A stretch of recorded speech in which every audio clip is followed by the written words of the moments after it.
Hi, welcome to Perfectus.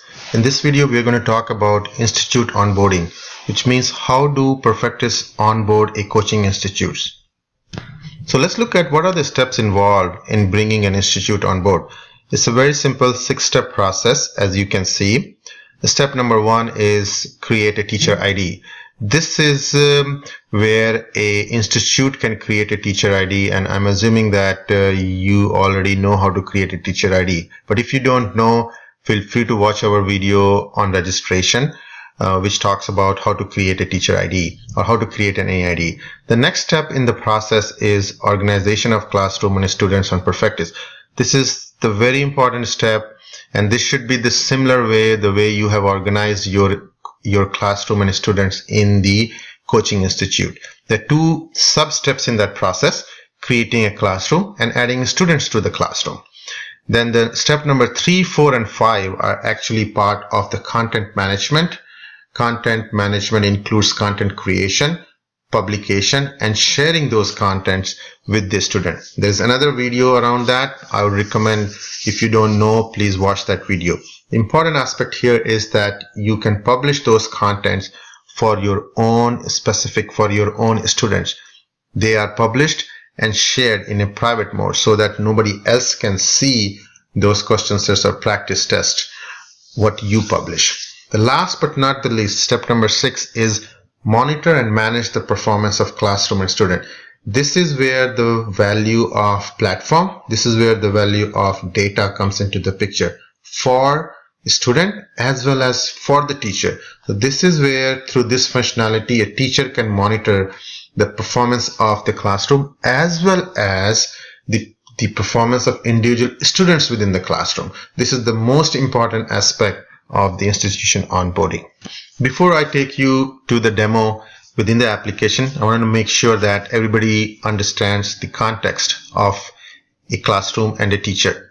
Classroom is used in Perfectus the same way the classroom is used in the coaching institution.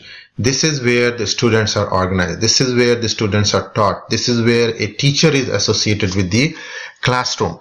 So you can share the practice test privately with those students, monitor the performance, and also you can add multiple classroom. A teacher can add multiple classroom, and the students can be part of the multiple classroom. So that's the concept of classroom. Very practical, the way it's been set up in the coaching institution. Now, teacher ID is a very important concept in Perfectus. A teacher ID can create the classroom so that he or she is the owner of those classroom, publish the test and share those tests with the individual locations as well as the classroom in a private mode, access to students of that institution only. So it's make sure that these are shared in a private mode, monitor the performance of the classroom, and they can share this ID, teacher ID, with multiple teachers within the institution. With that, I'm going to take you to the application. I've already logged into the application, and as soon as you log in with the teacher ID, you're going to see a home page for the teacher. The important aspect here is that the classroom and the student. So what I'm going to do is I'm going to take you to the classroom. This is where you can create the classroom.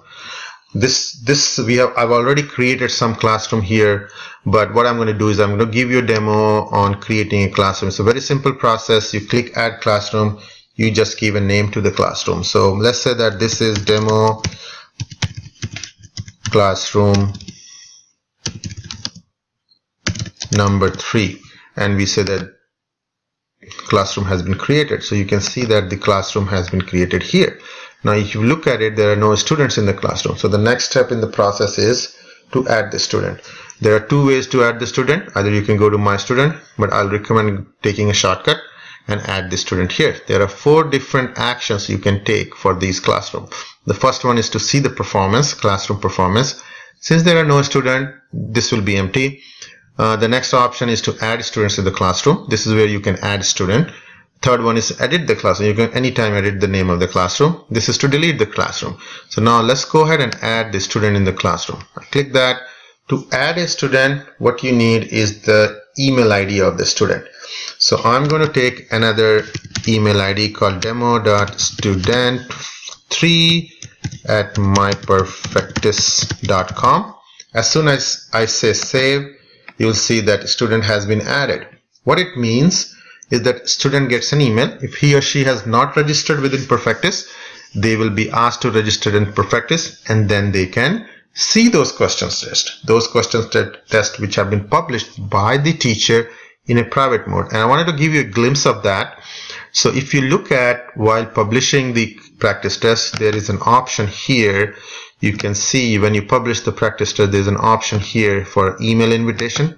This is the private mode, and you see here you have a list of all the classrooms which are populated here. So you just select a specific classroom through which you want to publish the practice test, and the student will see the practice test there. The last but not the least and the most important thing is, how do you monitor the performance of the classroom? So I go back to the classroom again, and I have taken a couple of tests here, and I see this classroom, Pune Shivaji Standard 11, 9th. I see that, and what I'm going to do is I am going to look at the dashboard of this classroom. Once you go into the dashboard of this classroom, this is where you're going to see different tabs, summary, accuracy, and speed tab, which are there, and you can do the drill down and look at the data and analytics and analyze and take corrective action and provide feedback to students and their parents. So as soon as you go to the dashboard, this is the page which is going to load here. And as I said, there are 3 tabs here: summary, accuracy, and speed. Also, one important aspect here is that this is a drop down here. You can filter it by subject and the topic. So as soon as you filter by subject, the matrix changes to the specific topics within that subject. So we'll keep it for the timing, we'll keep it to all subject. And if you see, these are some of the matrix which are there. How many practice tests has been taken in that class, how many attempts had been taken, which means that some student might have taken a test multiple times, how many questions been there, what's the average speed of the class, what's the percentage correction of the class. This is the matrix which a teacher is very helpful for the teacher to understand how his or her classroom is performing. Also, this is where it talks about what type of subjects are being taught in the class, what type of subjects are being given for testing in the class. So this is very important distribution of effort here. Then we go into the accuracy tab. This tabs actually rate and rank the student based on the accuracy of those tests. So if you look at it, this really talks about all the students who have taken the test, and they sort it by highest to lowest. So this student has scored 22%, scored 20%, and this student has not taken the test. So if you have 100 students, you're going to see the list of all the 100 students here. Now down below, we have trend analysis on accuracy. So this talks about how a student is progressing over a period of time. So since the students, this is a new class, they just started, so this is just one data point here, but as students take multiple tests, it will start building the trend analysis, and you'll be able to see if the student is going up or down in terms of accuracy. And this is a very important matrix where you can take the timely correction mechanism for a specific student. You want to make sure that every student is moving upward in the trend analysis. The third tab actually talks about the speed. So this talks about what is the relative ranking of the students in terms of average speed in taking the test. So this student has taken the test pretty fast than this student. This is where it talks about, different students, and the same thing goes with this trend analysis. This way it talks about how the speed trend is building for a student. The speed trend should go down because this is where the average speed should go down for the student who is more faster.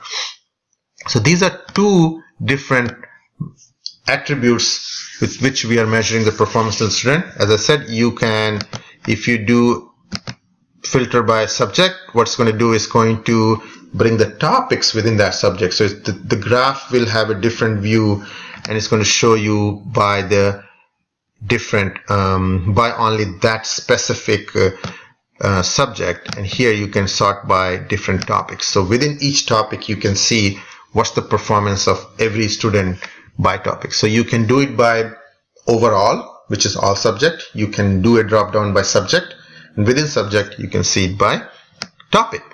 So this is where a teacher comes in on a regular basis, encourage students to keep taking the test, and then do a retrospective analysis of this information and take the corrective action with the student.